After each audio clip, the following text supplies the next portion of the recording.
The reason why we're here in this space is because there's more room to tell you about my journey that one story took me on. I'm going to tell you how a story found me and won't let me go. I'm a Southside Chicago girl, but I went to school at University of Oklahoma in journalism, and while I was there, I heard about these all-black towns. Years later, I wanted to find out more about these towns. I wanted to write about them, but there really wasn't a lot of information except some books. So I decided that I was going to go back to Oklahoma and see what I could find. My girlfriend Lisa went with me. She was born and raised in Chakota, Oklahoma, and went to school at University of Oklahoma. So we arrived in Norman, Oklahoma, but then we drove to Okmulgee, which is the seat of the Creek Indian Nation, where I wanted to do research. Well, we did the research, we drove back to Norman, and then I realized I left my purse. So the next day we had to drive all the way back to Okmulgee, which was a 2-hour drive, and on our way, I saw a sign that said Grayson, Oklahoma, all black town. So we headed in that direction, and we got lost.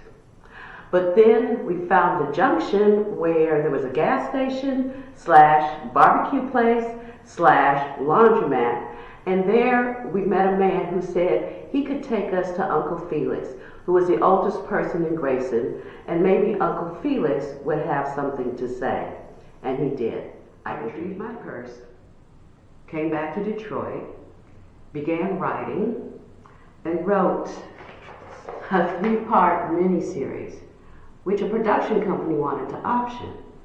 But I knew that if I did that, if I gave them the option, then I would probably lose the rights to my characters as well as the story.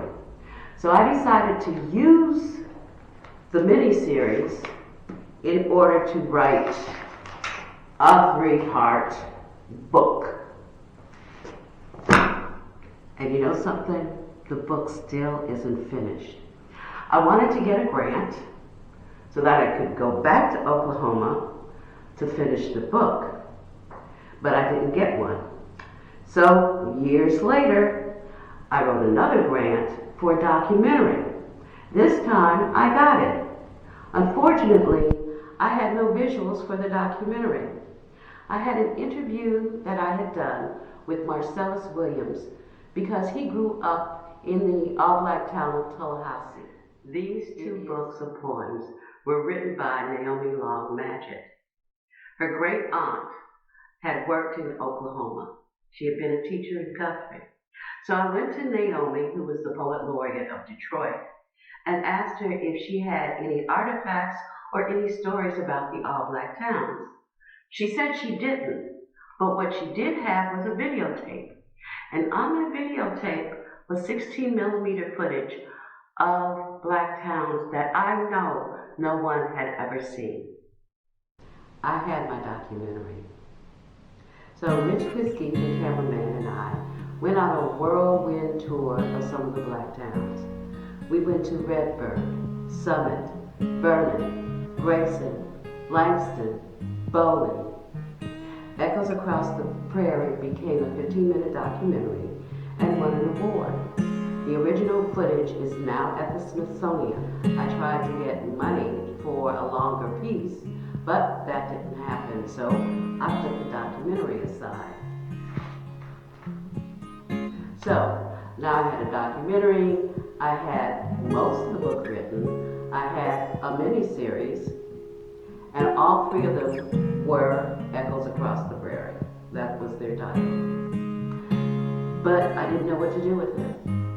And then one day I sat down and I was watching, I think it was the Tonys, and it had a revival of Oklahoma, the musical. And I was looking at this and thinking to myself, this is not the Oklahoma that I know.